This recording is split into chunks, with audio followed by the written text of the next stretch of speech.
In this video, I'm going to show you how to set the canvas size on a Photoshop document, also how to save a preset document, so save a specific size so you don't have to go in and just enter the details for the height and width every time, and also how to change the canvas size after you've already created it.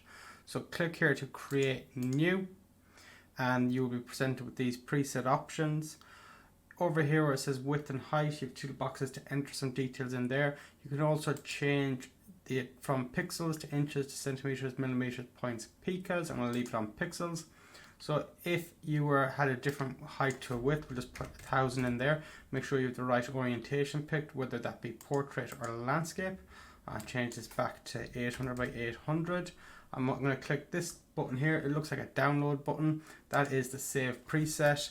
I'm going to type in, after I've clicked on that, type in Instagram post, Instagram logo. I'm going to type in, click save preset.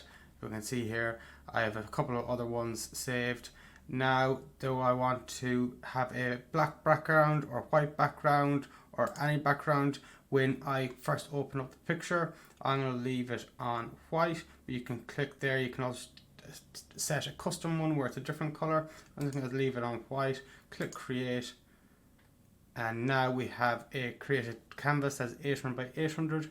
Now what I want to do, if I want to change this from here but not go out and create a brand new one, at the very top toolbar, it might be hidden on my window, but the very top toolbar there is an option called image. Click that, it creates a drop down. In that drop down there is canvas size.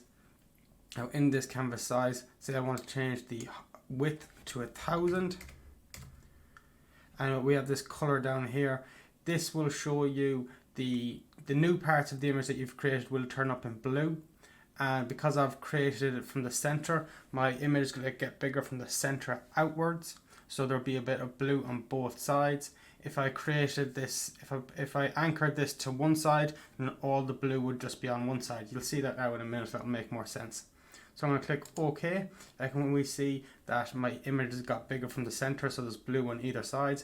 If I'd anchored that to the very left point or to the very right point, then all the blue would be just on one side. That is it for this video. Thank you.